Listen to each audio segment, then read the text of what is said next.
At long last, after over a year and a half, the Liza P DLC has finally been bestowed upon us. With the Overture DLC, we get to play as everybody's favorite good boy and explore an entirely new area. This expansion is true to the word, as it provides 5 additional chapters of content packed with new bosses, weapons, defense parts, amulets, costumes, gestures, and, of course, trophies. This video will be covering all of the necessary collectibles and dialogue decisions needed to get all 11 trophies in this DLC. And as a bonus, I will also cover costumes, amulets, and a couple other bonus goodies as well. Oh, so I know that a good amount of people who watched my trophy guide on the base game had some issues not having their hair turn gray towards the end of the game, which has over 70,000. What the hell? I have to imagine this is due to not having enough humanity points by the time you get to that part of the game. Well, fear no more. This DLC also includes a good amount of opportunities to get more humanity points, and they do go towards the total amount of whatever you may have from the base game. So doing this DLC before getting to that part of the main game should help solve all of those issues with people not being able to have enough humanity at that point. And one last thing before starting this DLC, and it's concerning the new difficulty modes that the game introduced as a free patch to go along with the expansion. For testing purposes, I completed the main game and DLC on a fresh save file and also on a New Game Plus 2 file on both the standard difficulty and the easiest one that they added, which I think is called like Butterflies Guidance or something like that. For veterans of this game, playing on the easy mode will literally be a walk in the park for you, which is no surprises there. But for those who struggled with the standard mode, or for just newbies to this game in general, here are my thoughts on the new easier modes. I feel that playing these modes can help ease new players into the parrying mechanic that is integral to surviving in this game. The damage you do to enemies isn't too much more than what you have on the standard mode, but the damage you take is a good amount less than playing on the original difficulty. So it helps make all those mistimings of your parries less punishing, which I feel can help ease in new players a bit better. Granted, you can definitely get caught up in the power fantasy of this new mode, and if you do go back to the standard mode, you will absolutely have a wake-up call waiting for you, but at least by that point, you'll have a better grasp on how to parry effectively, and it won't be as frustrating as it would be trying to learn the mechanic on top of being punished for parrying too early or too late. For the purposes of this guide, all the footage that I got was done on the standard difficulty, or I guess now is the hardest difficulty, Legendary Stalker. So, alright, enough rambling, let's get this guide underway. So, to start this DLC, you have to either finish Chapter 9 if you're on a brand new save, or go to that Stargazer in Chapter 5 that we all knew was going to be the Stargazer for the DLC if you are on a later playthrough. You'll have to watch a couple of cutscenes, and once you choose to start it, you'll be transported to a new snowy area. After running around for a little bit, you'll come across a snow variant of the Disruption Dogs from the base game. These little guys can now inflict a new status ailment on you called Freeze. Being inflicted with this will gradually reduce your health and also make you move slower, so try to avoid this as much as you can. As this is a Souls-like, what would a Souls-like be without a mini-boss right at the start? After defeating the Snow Dogs, you'll have to fight a bear mini-boss. When you defeat it, you can open the chest it was guarding to get the Winter's Hunting outfit. When you eventually come across some carcass enemies on a patch of ice, I think it'll be the second set of enemies on a patch of ice, break the ice wall to their right to find an item behind it. Pick it up to get a full moonstone of the Covenant. Quick aside about the upgrade materials. For this DLC, I will only be covering locations where you can get full moonstones and full moonstones of the Covenant, bar a couple exceptions. You can find the other kinds of upgrade materials in this expansion, but I cover a lot of those locations in my guide for the main game, so they're covered there. Back to the action, you'll soon come across the entrance to the zoo. After defeating a few enemies, you'll have to face a new monkey mini-boss. You get nothing important for killing it, sadly, but once you're inside the zoo, pick up an item that is behind the mammoth statue. It will be a book called Discover Wildlife Bears. Read it to get the play dead gesture. After going up the stairs, go to the left side area and you'll soon see a broken window that you can go through. Once you go down a ladder and beat up 2 monkey enemies, you'll find a chest to open. Inside will be a quartz.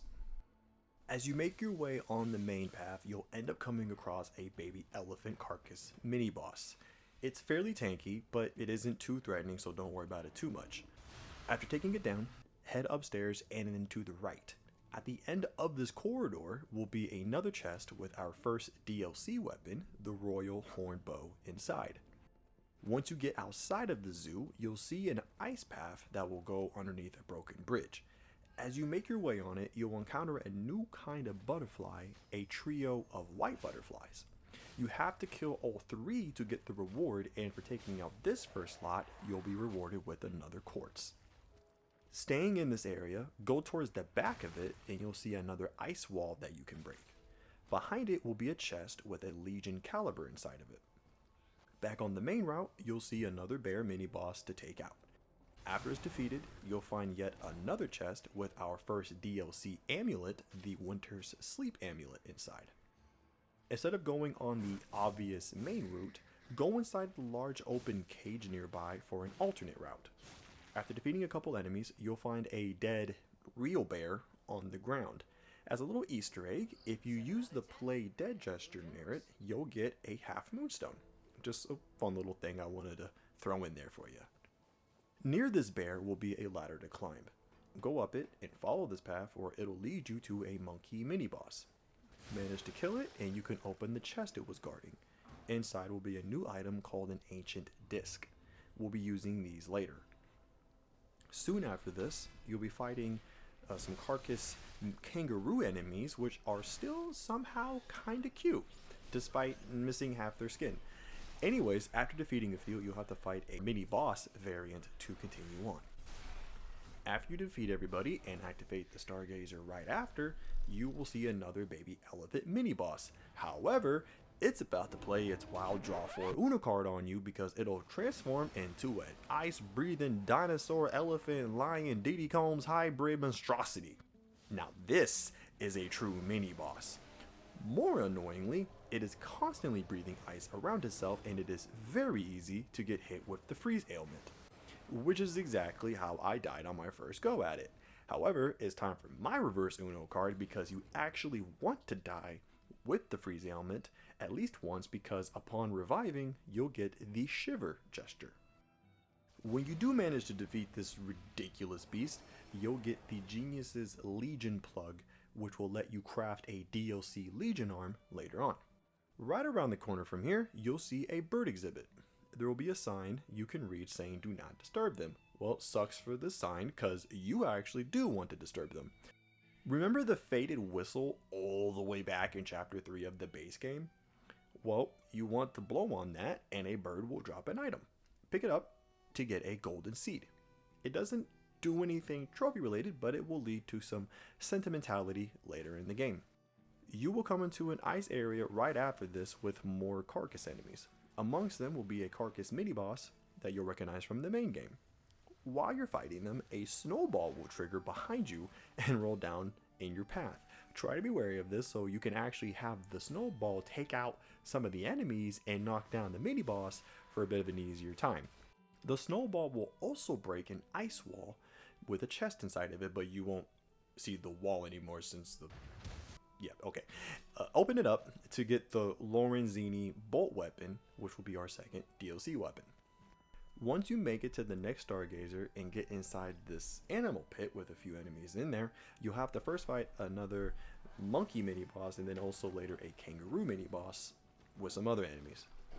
I try to isolate the monkey mini boss in a corner just so I can fight it by itself, and then after it's taken out, I then go up the pillar to the right and then follow that path so you can take out the smaller monkeys that have been throwing pot shots at you. Otherwise, they're just going to keep throwing stuff at you and it's going to make the whole time way worse for you. Next to one of the monkeys up above will be a chest next to it. This one will contain both a broken cutting and broken piercing grindstone. We'll be able to restore these in a bit. With all the enemies in this pit taken out, you'll have to go up another pillar. Go left at the top to open up a shortcut to the Stargazer, which you'll most definitely be needing, as it's time to fight our first proper boss of the DLC. The first boss is called the Tyrannical Predator, aka a big ass alligator. The first thing you're gonna notice about this boss, which is a precursor for every boss in the DLC, is that these guys are healthy. Even with your best weapons and perfect parrying, it's going to take some time to take these main bosses down. But when you do eventually take out this big boy, you will get a full moonstone for your trouble. Nothing of note is going to happen for a little while besides entering a new area to continue on. But after you find a dead alchemist and have Gemini make mention of the legendary stalker, make sure to take the small route that's underneath the main walkway. After taking out a few puppets, an alchemist mini-boss from the main game will emerge out of a small room. When he's been taken care of, you'll find an item to pick up, which will be another ancient disc. A little bit back on the main path, and you'll have to fight the boxer mini-boss from the main game to move forward. After he's dealt with, and you make your way into a workshop room, you'll find an item on a table that's an echo recording labeled A Warning to Marchiona. There is a trophy to listen to the final one of these recordings in the DLC, but I'm not sure if that's contingent on listening to the other recordings you find throughout the expansion. But just to be safe, I'll be covering all of the recordings as we go. I make sure to listen to them. You should too. They're honestly just very good to listen to in general. But yeah. Speaking of Marchiona, soon after this room you're in, you'll be coming face to face with her. Funny, the first regular human female boss this game introduces ends up being some mommy dom. I mean, I'm not mad about it per se. It's just an amusing observation. Anywho, her gimmick is that she uses this tether that connects her to the main puppet queen to show when it'll be attacking. This is a double boss fight technically, but Marchiona is the only one that actually matters for winning. So I know there's a whole variety of strategies people have shown and talked about with this fight. I personally just focus on Marchiona because even if you do take out the puppet's health, Marchiona will bring it back to life at full health, I believe. Kind of undoing all the progress you did with that. So I just focus on Marchiona and just watch out for the color telegraphing that she does with the tether, and then getting a sense of when the puppet actually does end up attacking when Marchiona tells it to. So that's kind of like what I've done in the past, and I did that for both the hardest difficulty and the easiest one, because it's just, for me, it's not worth it to try and take out the puppet's health. Regardless of how you go about the fight, when you do defeat her, you'll get the trophy Puppeteer of Death along with the macabre Puppeteer's Ergo. With her down, it's time to have a little bit of fun. Well, I mean, after you watch a rather disturbing cutscene and pick up some sick-ass threads, but after the cutscene plays out, you'll automatically get the reddened tailcoat, which is a snazzy little piece of fabric. Just saying. When you get to the next Stargazer, you will find an adorable little puppet girl named Rosora. Speak with her and exhaust her dialogue, and you will start her questline. After speaking with her, you'll now be entering a new carnival area, which is where our fun will begin. Despite there being some enemies here, this is actually a pretty neat little area, all things considered, especially after such a tough boss fight. The first thing you want to do is look to your right, where you'll be able to play a little carnival game. You want to knock down all the little figures you see on the shelves in front of you, using throwables that you have. Preferably, you want to use the sawtooth wheels, since you are able to have up to 30 of those on you. However, you can't lock on any of them, so you have to manipulate the camera so that it kind of changes your aiming for you. When you do knock them all down, you'll get a prize, which is the Royal Flower tea set. To the left at the start of this area, or I guess just behind you, you'll find some new carnival puppet enemies. After taking care of them, pick up the item near them, which will be a carnival coin. In the nearby building that you can enter, use the coin to activate a little machine which will show a silhouette figure. After watching this, you'll get the tap dance gesture. From here, if you go behind the tent you played that carnival game earlier, you'll see an ice area that you can walk on. As soon as you enter it, a red butterfly will appear and fly near those TNTs, of course. So try to take those out with some throwables before you step on the ice, so that you can try to get its prize, which will be a Legion caliber. As you make your way around this ice area, you'll run into a strongman puppet mini boss. The puppet itself doesn't give you anything important, but after you take care of it, you'll be free to grab another carnival coin item that will be on the ground nearby. When you finish this ice perimeter, get on the main path again, and you'll have to fight the original parade master, but as a mini boss this time. And when you take it out, you'll be rewarded with another carnival coin. From here, you should see a small hill to the right. After dealing with the enemies there, use one of the carnival coins you have at the kiosk to enter into another tent. You'll have to play another game inside. The objective of this game is to hit the balloons that pop up in the allotted time, so kind of like a spin-on whack-a-mole. However, you want to avoid the red ones, as those ones will blow up. I don't know how much time you have, and I'm not exactly sure how many times you have to hit the balloons. I think it's 12 of them, but I don't know for sure. But to help with this, switch your weapon to like a dagger like a dagger weapon, or something that's like really quick, that has like more, quicker hits.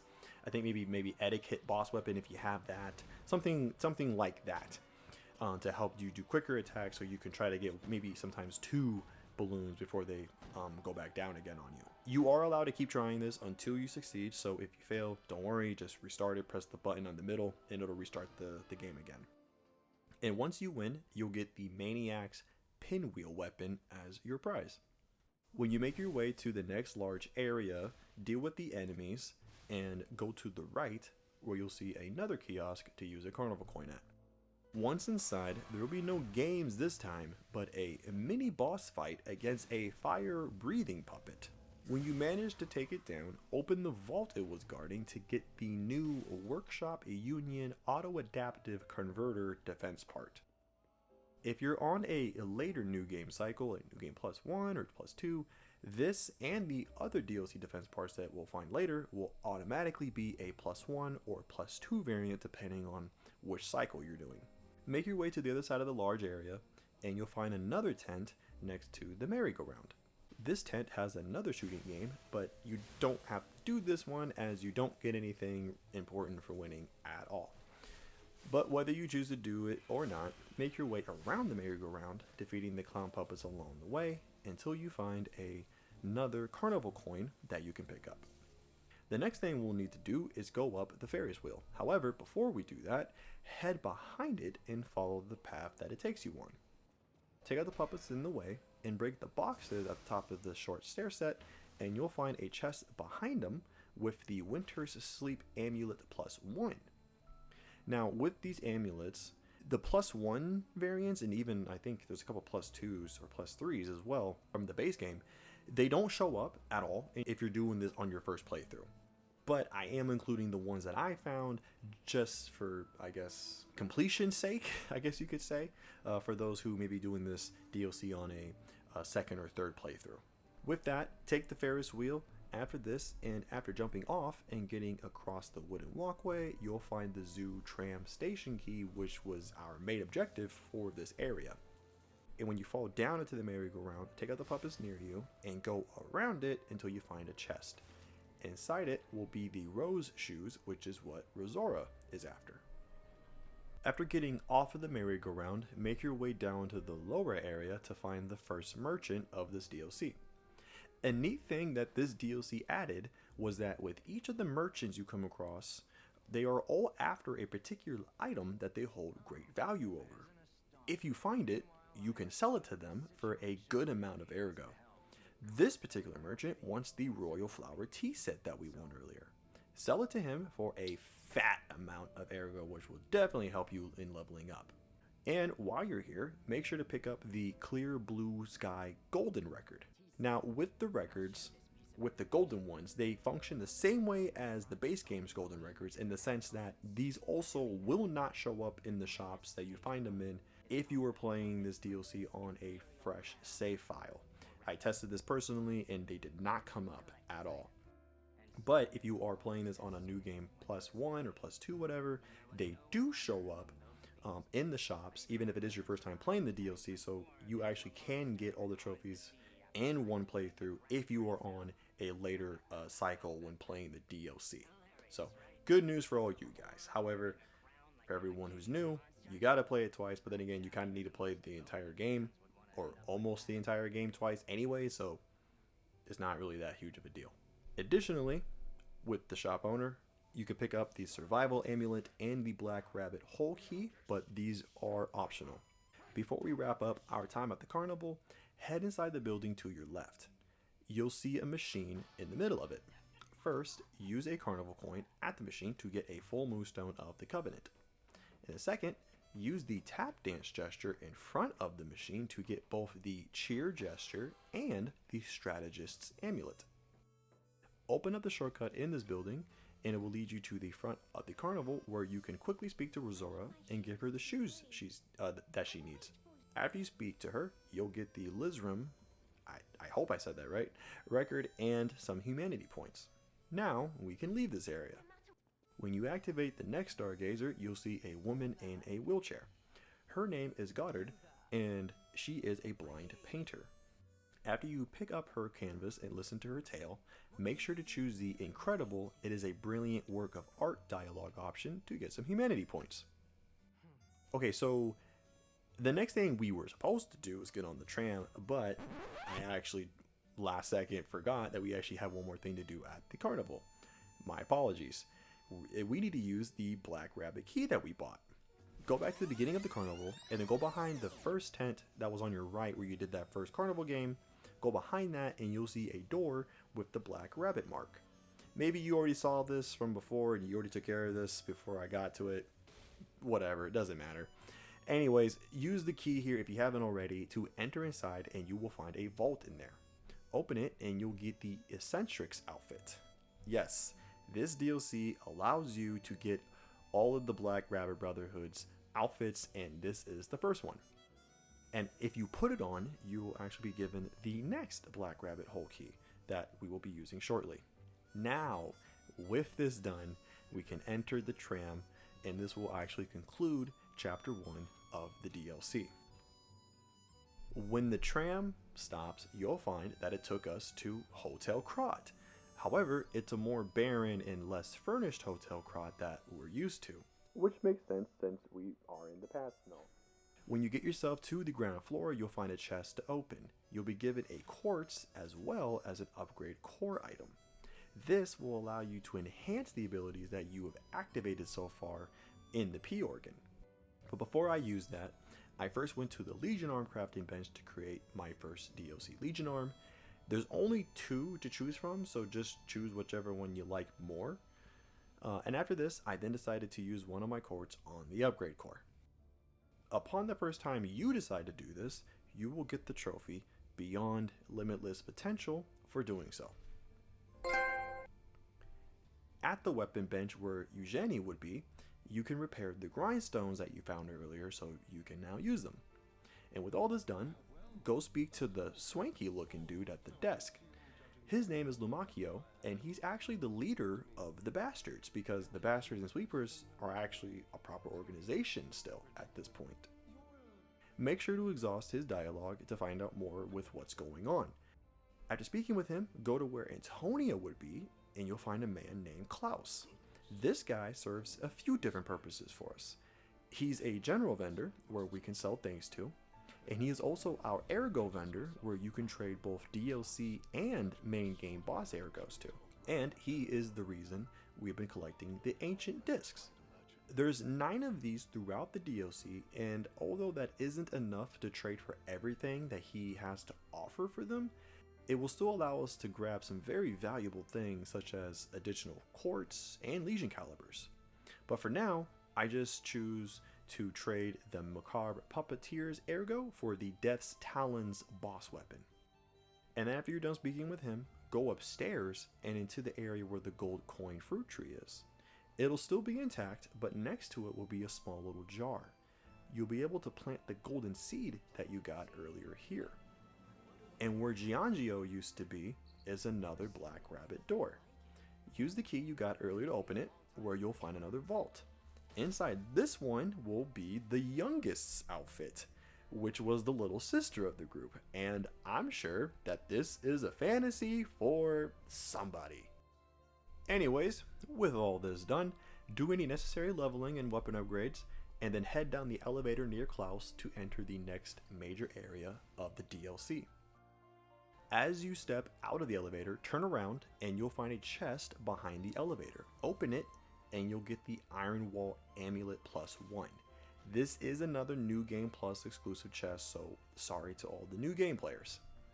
Beyond meeting some new enemies, nothing's going to happen for a little while. But after you emerge from underneath some grates, make sure to open up the shortcut. And then when you eventually get to a fork where one of the paths is down a ladder, if you want to actually skirt around an upcoming like kind of mini boss, take the left path and navigate through the pipes. Doing this will allow you to get to an alternate path where you can actually get the jump on this enemy. And said enemy is a new carcass enemy that will spew out corruption as its main attack, so try not to get caught in its barrage. After it's taken out, you can climb up the ladder to progress. As you've noticed probably by now, you are in a prison area with multiple cells throughout. When you come across the first open one that you can go into, you'll find an opening in the floor to the lower level. Go down it and take out the enemies to access the chest that they were guarding. It will contain the Tenacious Amulet. Back on the upper floor, when you get to another fork, you'll find an elevator on the left. But instead of taking it, smash the boards you see to find the warden, who is now dead. Now, my footage does not show it, unfortunately, because I guess it must have been, I think this is only like on a +3 or something playthrough. But to the left of the warden is actually another vault that has another +1 amulet, but it wasn't there when on my playthrough, so you got to play a few times to get to that one, or for that to show up. But it is there. Take the elevator up here and go down the short stair set nearby. It will lead to a chest that you probably saw earlier. This one will contain the Legion Amulet. And if you want, speak to the NPC that is nearby. He won't have any like quest line or anything like beyond dialogue, but he will provide some additional context for your area and kind of what's coming up in a little bit. And then lastly, make sure to open up the shortcut that leads back to the Stargazer. Take the elevator back down, and when you're back on the main path, you'll have to fall down another lower level. Instead of going down the nearby hole in the ground to go further, go through some more wooden boards that will lead out of the cell. When you take out some more enemies and another corruption spewing kind of mini boss, you'll be free to climb the stairs. At the top, open up the shortcut and go inside another open cell. Fall down to the lower level of this cell and you'll be greeted by another familiar mini boss from the main game. When you defeat it, you'll find another chest to open, which will hold the Puppet of the Future Welder weapon. With this detour taken care of, get back on the main route. Soon as you do, you'll be into a new kind of openish area that will actually spawn another butterfly here. But be careful, because there are 2 enemies nearby, so try to take them out any way you can before you have the butterfly pop up. If you can manage to do all this and kill the butterfly, you will get another full moonstone of the Covenant. And then soon after this, you'll be back into the prison area proper, but this time you'll be up against another true to the word mini boss. This ball and chain carcass enemy is able to inflict the shock ailment on you anytime it hits you with the ball. Not its body, but just the ball. However, most of the attacks are with the ball, and also this thing is very, very healthy, so prepare for a bit of an endurance fight. But after you kill it, you'll be rewarded with the Workshop Union finished cartridge defense part, and you'll be able to continue on. When you get to the next Stargazer, this is where I'm going to take a pause. The entire next section is pretty much just a platforming situation. There are a couple hidden items to grab on your way to the bottom, but I think it would be best if I just shut up and let you watch the gameplay instead, and you can follow along like that. But I will mention the 2 things you're looking for is an ancient disc, and then the 3rd Black Rabbit hole key. Is that Veronique?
After you got all the goodies coming down, which may have taken a couple return trips, like it did for me, it's time to go up against Veronique, leader of the Sweepers.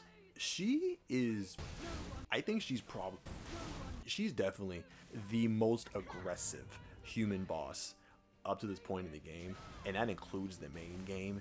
And I don't think it's to this point. I honestly think she, like, if you don't count Lexasia, like as like a stalker enemy, because she doesn't really act like one, but like all the, like, I guess you could say like the stalker or survivor and like bosses, she is by far the most aggressive one. So you gotta be on your toes. She attacks pretty much constantly and doesn't leave a whole lot of areas for you to counter or punish, besides like some very specific moves. But when you do manage to defeat her, you'll be able to talk with her pretty much immediately. At the end of your conversation with her, choose to salute her. Now, I've never personally chosen the other option to not salute her, so I don't know what happens if you do or if you get the same things from her. But by choosing to salute her, you'll get her blue sheep's outfit, an item called Veronique's Will, and the key to progress through the story. Read the will and you'll get some humanity points. And as you continue on, you'll eventually enter into a room with another familiar face to greet you. We have finally encountered Alidoro, but this time it is the actual, factual, real Alidoro.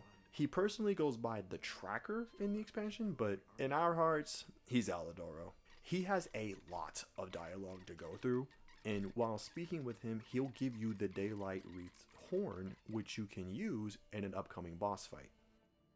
When you have finally finished listening to his ASMR ass voice, continue on. You'll enter a small area with two paths to take. Take the one that's more kind of in front of you, but kind of off to the left, and it'll lead to a chest that'll contain Klaus's luxury bag. The other path will lead you to our next Stargazer. Now, before we progress any forward, we're actually going to travel back to the chapter's first Stargazer, as there's some things we can now do from there. First, from the Stargazer, take the stairs to the upper walkway. Along here, you'll find the next Black Rabbit door.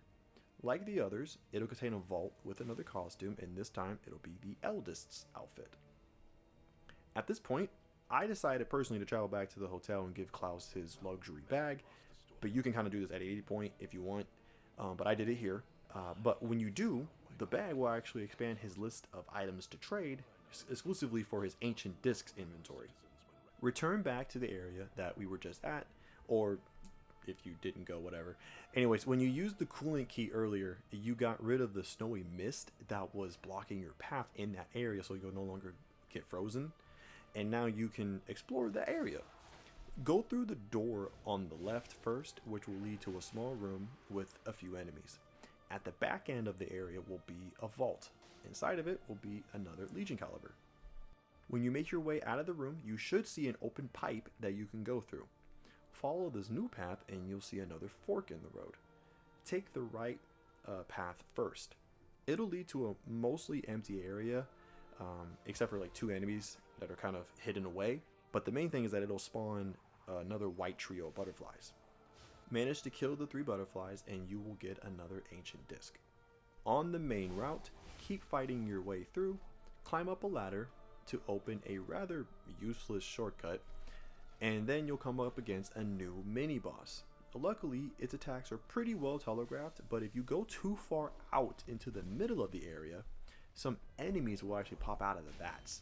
That's kind of why in my footage I stayed confined to this particular corner, so that I didn't risk those guys popping out. But when you've dealt with everyone in this area, go into the room that they were guarding. You'll find a chest inside and it will contain the La Vendetta weapon. With this done, we'll want to travel to the Elixir Research Zone Stargazer so we can continue on with the chapter. Once you get to the next area to progress the chapter, you'll see a stair set to your right. Go this way and you'll find an item on a table. Pick it up to find Goddard's art supplies, which we'll give to the painter later. Nothing after this is going to happen for a little while, but when you see another ball and chain mini boss, I'd recommend opening up the nearby shortcut before you take it on, just to be safe. And when you do defeat it, You can open up the vault it was guarding, and inside will be the Genius Meister's pocket watch, which is a sellable item that Klaus will pay you a large sum for. With all of these enemies taken out, it is now time for this chapter's end boss, the two-faced Overseer. This thing is a hulking mass of a creature, and he hits exactly as hard as you think it would. This is where you would want to use the Daylight Reef's Horn if you want to have the tracker swoop in and help you out. It's a cool, fun little twist on having a summon in the fight, and I personally always called him because it just felt right to. This thing is still a bastard to fight whether or not you call for help, so just be ready for this fight. When you do eventually kill it, you'll receive a full Moonstone of the Covenant and a new item called the Bloody Cipher Machine. Speak to the tracker afterwards and he'll make his way to the hotel. And as for you, continue on, watch a cutscene, and then activate the next Stargazer that is next to Lamacchio, who is now here for some reason. When you speak to Lamacchio, make sure to exhaust his dialogue, and when he asks about Veronique, choose She Said Nothing to get humanity points. After you speak with him, travel to where Goddard the Painter is and give her the art supplies you found. From here, go to the hotel, where you'll find the tracker in the same spot Lamacchio was. He'll be able to decode the cipher machine that you found. Give it to him and he'll give you a picture of where you want to go to try to get to the bottom of the mystery. But before we go putting on our detective caps, make sure to sell Klaus the pocket watch that you found earlier. And now it's time to solve the mystery from the cipher machine. Go to the Hall of Adventure Stargazer from Chapter 1 and then go upstairs and into the left side area. Find the alligator statue that you probably saw during your first trip through here. Interact with it and it'll open his jaw with an item for you to grab. It'll be a note that you can read, and reading it will subsequently solve this mystery. And then with this solved, go back to the tracker and he'll give you the Whirlwind Amulet as a reward. And then before we move forward, here's another little Easter egg that you can do. If you have the Two Dragon Sword boss weapon that you can get for trading the Chapter 8 boss ergo from the main game, equip it and then speak to the tracker. He'll actually acknowledge it and you'll get a Dark Moon Moonstone of the Covenant. And then with that little Easter egg out of the way, that actually wraps up Chapter 2 of the DLC. The ruins where Lamacchio was is where we'll begin the next chapter. Nothing is actually going to happen for a little while, but you will eventually run into a broken Crusher Puppet NPC to speak to. Make sure to exhaust his dialogue and you will start its questline. After activating the next Stargazer, fight your way through the next series of puppets and make sure to open the shortcut once you get to it. You'll see a vault suspiciously by its lonesome ahead of you. Of course, you're about to be ambushed and it'll be by a new mine placing puppet mini-boss. After you defeat it, you'll be free to open the vault. Inside will be the second Genius's Legion plug that you can use later. After you climb the ladder and use the wooden platform to go across the next area, take the right path first. You'll see some explosive barrels which you should explode at a distance with throwables or your Legion arm if you have the right one equipped before you jump down to the lower level. With the area free of hazards, you can now kill the red butterfly that will spawn when you get down to the lower level. Doing so will get you another full Moonstone of the Covenant. Right after this, you'll find a minecart. Approach it, but immediately run away as it will trigger a trap. Wait for the runaway cart to collide with the stationary one and cause an explosion, and then take out the puppet that comes up after this, and then you can now open the chest that is here. Inside will be an ancient disc. The last thing to do in this area is to speak to another broken Crusher puppet. It'll be the same person speaking from before, so make sure to exhaust the dialogue to continue this quest. With all this done, get back on the main route. After you defeat a lone dog puppet that is all by itself, turn left and you'll see a couple other puppet enemies. Take these out as well and open the chest that they were guarding. It'll be the Ark's Guardian weapon. Soon after this, on a wooden bridge, you have to fight a double shield puppet mini-boss, which functions mostly like the ones from the main games, but does have a couple extra attacks. When you take it out and move your way forward, you'll find a third broken Crusher puppet to speak to. This time, it'll have a lot more dialogue to go through, so make sure you go through it all. And at some point in the discussion, you'll get the doubt gesture. After speaking to the puppet, you'll see an elevator that you can go down. However, before you do, climb up the stairs nearby on your right so you can open up the shortcut that leads to the starting stargazer of this area. With the shortcut open, now you can go down the elevator. While you're going down, you'll see a hidden opening halfway that you can get off at. Getting off here will lead you to a hidden path where you'll fall down some ways to fight the secret pre-metamorphic green hunter boss. This is essentially the green swamp monster boss from chapter 8 of the main game. The thing though to point out with this version is that it has a couple of attacks that are basically life steals from you, and it will heal itself. So try to avoid those once you recognize which ones they are. And because this is a prequel and you do have to fight this thing in the main game, or you did, but like for continuity you can't die here, you don't actually end up taking out all of its health. Once it's down to about 20% or so, it'll actually just flee. The fight will just stop. It'll flee and leave an item behind. This will be a quartz, and it will act as a reward for winning. And then with this thing gone, make your way back to the elevator and go down, this time to the very bottom of it. Soon after stepping off, you have to take on this large drill puppet mini boss, and when you take it down, you'll get the corroded cipher machine as a reward. Shortly after this, at the next Stargazer, you'll find our friend Rosora here, who isn't really looking so hot. She'll tell you she's short on ergo, which is obviously her life source as she is a puppet, and will ask you for some. If you have the right amount of ergo pieces on you, you'll end up with 3 choices. I don't know if they all have different resorts. I've ended up doing the latter 2 options on various playthroughs and got the same result, so I would assume you get the same if you chose the first, but I haven't chosen one personally, so I can't say for certain. But anyhow, when you do give her some, she'll spring back to life, thank you, and you'll get the heart gesture and more humanity points. You'll have to make your way down from here, but just as soon as you start to go down, you'll see another chest tucked away. This is another New Game Plus only chest, and inside of it, it'll contain the Patience Amulet +1. And when you make your way fully down, you'll have to fight another double shield puppet mini boss. And once you finish taking care of it, you'll get a Legion caliber, and you'll be able to pull the lever to move forward. However, before you do that, take the other pathway that'll be near you or behind you or wherever, but just take the other one. This will lead to a room that will contain a brain inside a vat, which is actually what the game calls this character. Approach it and you can speak with it. You'll immediately realize that the voice is the same voice that was coming from those broken crusher puppets you found earlier. Yes, this is the same person? I don't know. But yes, it's the same. Despite his very amusing monologue, his story is rather tragic. But you want to exhaust all his dialogue and he will ask you to end his misery. Agree to do so when you get the choice. When you shut the machine down, you will get humanity points and the nightmare record, and this will close his questline. Right next to you should be a ladder. Climb it up and follow the path. It takes you on to find a chest on the other side.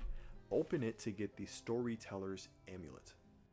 When you get back to the lever that you can pull to make your way across the platform to proceed with the DLC, make sure to pick up the item nearby before the elevator, as it will be the final Black Rabbit hole key. After getting off of the elevator, you'll see some wooden boards in front of you that you can break. Do so, follow the path, and you'll run into yet another familiar puppet mini boss from the base game. After you defeat it, go to the end of the path that it was on to find a chest. This one will contain the Workshop Union composite armor defense part. Why are all these names so damn long? But yes, you will find that, and again, it will be a +1 or +2, and that will be the final defense part that this DLC has to offer. From here, follow along the path where you'll eventually activate another Stargazer and have to prepare for the DLC's second major boss battle. The upcoming boss is called the Anguished Guardian, and if you thought the bosses so far were pretty tanky, this thing is another category altogether. Part of that is because its two phases are handled similarly to the Victor boss fight from Chapter 7 of the main game. Instead of 2 health bars that are a bit smaller to take down, it has 1, but it's huge, and it goes into the second phase at around half health. So just be prepared for a very prolonged fight. And when you finally take it down for good, you'll get the trophy Anguished Guardian as well as the Tortured Guardian's Ergo. And then when you enter a new area after taking another elevator ride, you'll find a few items to grab. Amongst them will be another recording titled A Request to a Friend. Give it a listen, and immediately after finishing it, you'll get another recording titled Arlecchino's Invitation. And if you haven't put it together so far, Arlecchino is the main baddie of the DLC, and it's quite something to listen to him when he was in his prime. For it is I, your dear Arlecchino. When you reach the next Stargazer, travel back to the hotel to have the tracker decode your next cipher machine. To solve this one's mystery, travel to the Ancient Ruins excavation site Stargazer. Go through the shortcut door, down the ladder, and then go left. This leads back to where you found the final Crusher puppet. Next to it will be a wall that you can break if you hit it. Do so to reveal the secret behind it. There will be a note that you can pick up and read. Do this, and this will also solve the mystery. When you go back to the tracker and inform him of this, he'll give you an ancient disc. After this, go to the Legion arm bench to craft the second DLC arm. And finally, speak to Klaus to trade your Tortured Guardian's Ergo for the Pale Knight weapon. And then with all this done, we have concluded Chapter 3. You'll be starting Chapter 4 out on some sea cliffs to traverse through. As you take out some puppet enemies, you'll see a path to your right that leads to where a rock throwing puppet is. If you follow along this path to the very end, you'll find another chest that you can open. Make sure to take out the puppets along the way, and then when you're able to open it, you'll find another ancient disc. Soon after grabbing this, you'll come across another mind-placing puppet mini-boss to take care of. And after you do, you'll be free to move forward and activate the next Stargazer. You'll also find another merchant here. Of the things this one sells, you definitely want to purchase the Lizrem Golden Record if you're on New Game Plus or higher, and then also the Giant's Amulet. Optionally, you can also purchase the Duelist's Amulet as well. When you come across a ship and take out your first Alchemist enemy, go inside the little cubby it was in front of to find another New Game Plus chest. It'll contain the Frenzied Amulet +1. Keep fighting your way forward, and after you enter a separate second ship, go past the stairs that lead to the lower deck to find an item to pick up. This will be the correspondence from Beyond the Sea note that you can read. Read it and you'll get the deep bow gesture. Go up the ladder that's right next to you and make your way forward until you reach a Stargazer inside of a cave. Before or after you activate the Stargazer, make sure you go up the little path that's right next to it. It'll lead to another chest which will contain a Legion caliber. After grabbing it, slowly make your way inside the cave to watch a little skirmish between puppets and carcass enemies. Take out whatever stragglers are left behind, and then get ready to fight a new carcass mini-boss, and another proper mini-boss. When you eventually take it out, you'll receive a full moonstone for doing so. And if you decide to continue on in this cave, you'll run into a carcass enemy that is actually able to speak. However, it has completely lost its mind and will not even attack you. Kill it and you'll receive the Puppet Prince's Imperial Crown hat that you can wear and will serve as a little Easter egg for later on. Make your way to the lower deck on the second ship that you were on before to continue on. Not too long after continuing, you'll have to fight a Boxer variant mini-boss. He isn't too different from the OG version, so it shouldn't be too bad for you to take on. And when you do take it out, you'll be able to open up the vault it was guarding to get a frosted cipher machine. Once you activate the nearby Stargazer, go left instead of straight ahead to find an NPC named Salao, the old fisherman. Exhaust his dialogue to start his questline. With him spoken to, we can enter the next ship. This ship is going to serve as the battleground for our next boss fight, which is up against Lamacchio himself. This boss fight is presented a little differently than any other boss fight in the game, and is actually really neat, and I do hope that they experiment with this more in the sequel. Anyways, through talking with him, you'll find, to the surprise of absolutely no one, that he is on the bad side, and so the time has come for him to try and take us out for good. And as a human boss, and like a survivor boss, he's actually rather unique. Firstly, he'll be able to heal himself after you take out like 25% of his health or something. But the more important reason is that he actually has a proper second phase. At about half health, he'll transform into a carcass monster that you'll have to deal with for the rest of the fight. The saving grace to this fight, or at least in my opinion, the saving grace is, whether in human or carcass form, his attacks are fairly telegraphed. And he doesn't have that huge of a move set. And so as you learn his fights, and if you're solid with the parrying, it actually will definitely carry you in this fight for sure. And regardless of how you do it, when you take him out for good, you'll get the trophy, honor, and revenge for defeating both the leaders of the bastards and sweepers, along with Lamacchio's outfit. You'll immediately go into dialogue with him, like just how you did with Veronique. When you're done talking with him, you'll have the choice of either killing him or leaving him be. I've done both, and you do get humanity points for both. But if you choose to leave him be, you actually have to activate the Stargazer that comes up right after this, and then go back to where he was, and you'll find a note that he leaves behind. And if you read that, then you'll get your humanity points. Now, my recording doesn't have this, but having played it before multiple times, that is how you go about getting it. I was chosen! When you eventually make it out of the ship, you'll traverse another ice section on your way to the next ship. However, be careful, as cannonballs will be firing at you the entire time as you make your way across. And this sucks because around halfway, you'll come into an empty large block of ice where a trio of white butterflies will spawn. And so you want to try to avoid getting wrecked by the cannonballs and take out the butterfly trio to get another ancient disc. And once you eventually make it to the next ship, you'll be greeted with another boxer variant mini-boss to fight. After you defeat it and climb up the ladder to the top, you'll have some more enemies in front of you, and also an area behind you with a lone puppet enemy. Before you go backwards, I recommend go straight ahead and fight the enemies in front of you so that you can actually take out the puppet who's firing the cannonballs, and as well as the machine itself. With those taken care of, feel free to explore the back end of the ship now. If you're watching the footage at this point, you'll see me drop down to a lower platform, and it leads into a small room that contains a vault. And inside of it will have Klaus's premium luxury bag.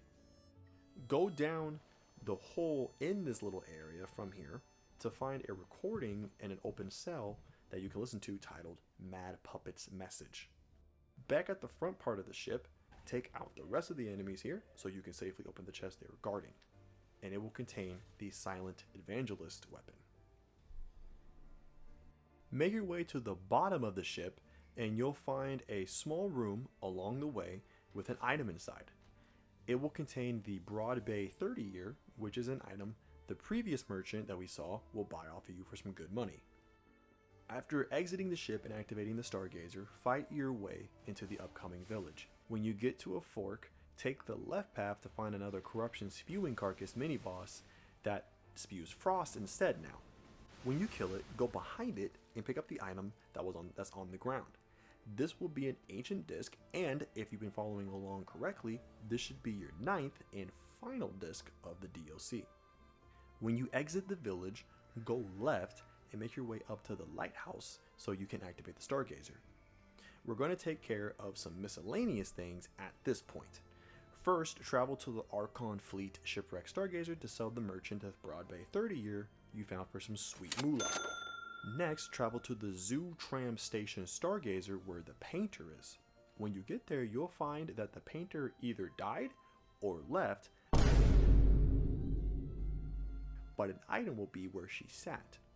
The item will give you the painter's sky painting, along with a note titled "To the One Within the Darkness."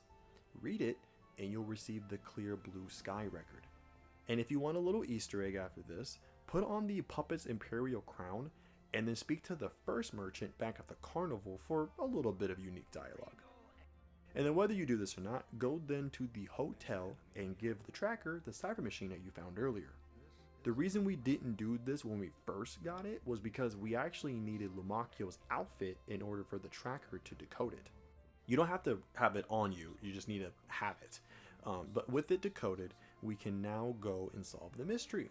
But before we do, give Klaus his other bag. Due to him having 2 bags that can expand his ancient disc shop, this was the reason why I never mentioned doing any trading with him until now. With his shop fully expanded, you won't miss anything. And from his shop, make sure that you buy the Nightmare Golden Record if you're on New Game Plus or higher. But everything else is actually technically optional, but you do get more quartz if you like. The main thing is really quartz, but you get more of those as you expand his shop. And you can also get the amulet that he sells, and then if you want to get any of the cosmetics that he sells as well. Not all of them are available at the start, so that's kind of why I focused on getting the bags first before you trade anything. But I personally put importance on the one amulet that he sells, and then quartz, and then Legion calibers. When you go back to the Stargazer, the game should actually automatically stop you and put you to a very short cutscene that will have you actually putting up the painting that you picked up a moment ago. And then with all of this done, let's go back to the lighthouse. In the lighthouse, the first thing we're going to do is go down so we can solve the mystery. You should see a raised platform on the ground. Step on it and then equip the giant's amulet that you had bought from before. This will instantly make you extremely heavy and lower the platform you're standing on, revealing a hidden room. There will be a note for you inside that you can read. After reading it, this will solve the mystery. Now we'll make our way to the very top of the lighthouse, but halfway up there will be a room. One of the items in here will be an old bottle of beer that we'll give to Salau.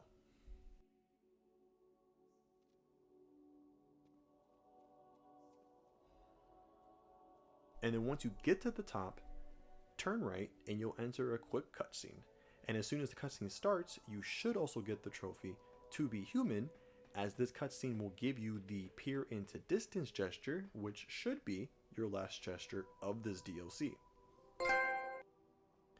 And after you go down the nearby ladder, you'll find little Rosora here. Speak with her and exhaust her dialogue. When you go down another ladder, you will find the final Black Rabbit hole door. Inside, open the vault and you'll get the Battle Maniac's outfit, rounding out the 4 members' outfits. Fall down from here and you'll be back at the base of the lighthouse. If you go around the corner, you'll find a new staircase to go down. This will lead to an optional mini-boss fight against a carcass shark. It is completely optional and inconsequential, but if you want to take it out, you'll get a full moonstone for doing so. And then with the fish defeated, travel back to the shipwrecked exterior Stargazer and go speak to Salau to give him the beer. When you speak to him, you'll have a dialogue choice to make. Choose everyone was inspired by your catch to get humanity points. When the conversation ends, you'll get the fisherman's weathered key, and this will open the shack that is right next to the lighthouse. But before opening it, I go back to the hotel to inform the tracker of the solved mystery. He will give you the famed detective's outfit so you can live out your twinkified Sherlock Holmes cosplay fantasies. As he keeps talking, you'll have another dialogue option to make, so make sure to choose They Will Be and Kraut will be saved to get more humanity points. And when the conversation ends, you'll receive the trophy Tracker of Dark Secrets along with the survivor record. Head back to the lighthouse and open up the shack with the key you just got. The only thing inside will be a dead carcass and a note. And if you read it, you'll get more humanity points. Yeah, kind of a lame reward, but it's better than nothing, I guess. Now, we can finally head forward and continue the DLC. After running for a little while, you'll enter a cutscene where we'll finally meet the one and only Leia Florence, aka the legendary Stalker. After the cutscene and a lot of talking, you can pick up the nearby recording once you have control again. It'll be titled Leia's Will. When you activate the next Stargazer inside the cave, be ready because it's gonna be you and Leia going on an entire gauntlet to make your way to the Rose Estate. Luckily, there's only one thing of importance during this whole thing. Early on, you have to fight some carcass dogs and another carcass mini-boss from the main game. There is an ice wall nearby, but the dogs are actually going to end up breaking through it as you fight everybody. And behind that wall, there will be a chest that you can open, and it will contain the Shepherd's Amulet. Oh, and there is actually one more thing. At the very end, you'll have to fight another one of those weird carcass mini-bosses that you had fought in the cave where you got the Imperial Crown in. You're supposed to kill it to get another amulet, but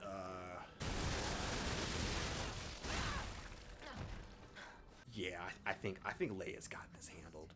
At least you get a solutionist amulet out of it. After making to the estate and activating the Stargazer, this will end Chapter 4 and begin Chapter 5. Nothing notable will be happening for a good while into this chapter, except a cutscene and some carcass enemies. You will eventually run into a carcass mini-boss that you might recognize from the main game, and after you kill it, make sure to open the shortcut that takes you back to the start of the chapter. After some time, you will find an item that you can pick up. It will be a letter titled Another Letter from an Old Friend Undelivered. Read it and you'll get humanity points. And shortly after this, you'll enter a dining hall area where a new carcass mini-boss is going to show up. And I feel that it is very important for me to tell you that he wears a little hat, so never say carcasses can't be stylish. When you kill it, you'll be free to go down a ladder and activate the next Stargazer. In this cellar area, if you make your way towards the back left corner, you will find a chest. Take out the enemies guarding it and you'll get the regular Frenzied Amulet inside. Continue making your way through the cellar, and after climbing up a ladder, instead of going inside the elevator to continue, turn around and through this other pathway. It will lead to a Sheriff Puppet mini-boss who is guarding another chest. After defeating the puppet, open the chest to get a quartz. Continue on the main path until you enter a room with a vault. This vault will contain a letter titled Letter to Valentinus. This letter will also give you humanity points after you read it. Keep making your way through, and when you reach a large library, take out all the enemies here on the lower floor before doing anything else. With them all disposed of, if you go to the center and then turn left, you'll find an item on a bookshelf you can interact with. This will reveal a hidden room with a chest inside. It will house the Courage Amulet. There's also another item on the bookshelf that is in front of you from the center, but it actually doesn't reveal anything important. As a matter of fact, it actually pops up an enemy to fight you. And when you eventually interact with the final statue thing to open up the pathway to leave the library, you'll have to fight a new carcass mini-boss before you get to leave. This is actually, if you pay attention, is actually a reskin of the mini-boss from Chapter 5 when you make your way out of the slums. So try to think about that as far as like its attacks and trying to like deal with it. And also, this guy is also wearing a little hat. When you finally kill it, you'll get another quartz and a key to open a door you'll run into momentarily. After opening said door, you'll see another Stargazer right in front of you. Also, and this isn't also my recording, but to the right of the Stargazer will be another chest that will house the Blue Guardianship Amulet +2. But I think this is also like another like +2 or +3 cycle or something like that. Because it didn't show up in my plus or +1. Or +2. Whatever. It didn't show up for me, but it is there. Anyways, this Stargazer is the final one of the DLC, so before you move forward, this is your opportunity to make sure you wrap up any side quests related to this DLC, or make sure you brought DLC questlines as far as you can. However, if you're following this guide to a T, you shouldn't have anything else you'll have to wrap up, so just do your final preparations at the hotel before moving forward. And when you are ready to move forward, you'll enter the Rose Garden and begin the boss fight against a rather swanky looking Arlecchino, the Blood Artist. Now, this fight is similar to the two-faced Overseer in the sense that you can have Leia fight with you for essentially a 2-on-1 battle. In all honesty, this makes both phases of the fight much, much easier to get through, whether you're playing on the standard difficulty or an easier one. So for the prouder, or sweatier, players amongst us, I can understand why you opt out of having her assist you. However, for me, it just felt more thematically correct to have her fight with you. And technically, this is her fight after all, seeing as how we're not even supposed to be here. Regardless of whether you have her with you or not, when the second phase starts, Arlecchino is going to unleash a barrage of attacks. And for my several playthroughs, this onslaught always seems to target you. Like if you have Leia with you, it never hits her. It's always going for you. So to help with this, I applied the Perfection Grindstone just before the barrage starts. And you'll be able to perfect parry all, if not almost all, of the attacks that are part of this. And another benefit of having Leia fight with you is you get to pull off this shit.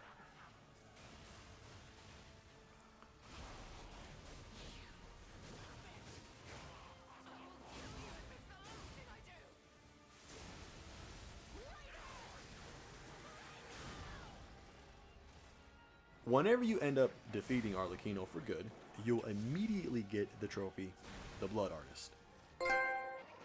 The game will go into a cutscene, and after that ends, you'll get another trophy, the Rose's Memory, for watching the ending. From here, the credits will play. I've always just let them play out, so I don't know if you get the end credit cutscene if you skip them, but in any event, there is a final end credit cutscene that will play out, and then when it ends, you'll receive a handful of things. You'll get Leia's outfit, you'll get a secret room key, and you will get Leia's Monad Rose Sword weapon. This should get you the trophy True Combat Gear Collector for collecting all of the DLC weapons and Legion arms. If you've been following this guide and exchanged the 2 DLC boss ergos already, this should be your final DLC weapon that you need. When you get control again, go back to the past, Wielding a magic sword. and at the hotel, travel upstairs to where the gold coin fruit tree is. Go past it, and when you open the gate behind it with the secret room key, you can go inside a small room where you'll find a lone item. This will be a recording titled Leia's Recollection. This is the final recording that I had mentioned at the start of the video, and if you listen to this, you'll get the trophy Enduring Resolve for listening to Leia's final message, and you'll get the Survivor Red record. With this record in hand, you will have all of the DLC records now, unless this is your first playthrough, in which case you'll be missing the golden ones, but you'll have the other 5. Go and listen to all of them, or however many you have, because just like with the base game, the 4 regular records and the red record will all give you humanity points. If you do have them all, after you listen to the last one, you will get the final trophy of the DLC, Memories Melody. Before I wrap up, I wanted to include some final bonus items that are related to the DLC. First, if you go back to Arlecchino's boss arena, you'll find an item on the ground, which will be a cosmetic called Genius Meister's Monocle. And then when you pick it up, you'll actually get some dialogue from Gemini when you pick it up. Next, if you go to the Broken Puppet NPC, in Chapter 8, you can show it a few DLC gestures for some extra items. It's nothing special, but it is a nice little something that for your trouble. And then remember the picture that Rosaura gave you when you found her for the final time in the DLC? It was a picture of the Tree of Friendship, and that's actually the Tree of Friendship that's in Chapter 2. And it is directly opposite where you found the baby puppet for that lady little side quest, like right before the last building before the boss. If you go here, Rosaura will actually be there waiting for you. Speak to her and she'll drop an item. Examine it and it'll be the last piece of a drawing. But when you back out, it'll reassemble itself, or I guess assemble itself, into a singular picture. Examine this, and after you do, you will get some more humanity points.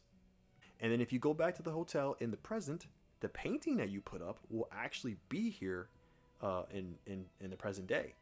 Interact with it, and doing so will garner you even more humanity points.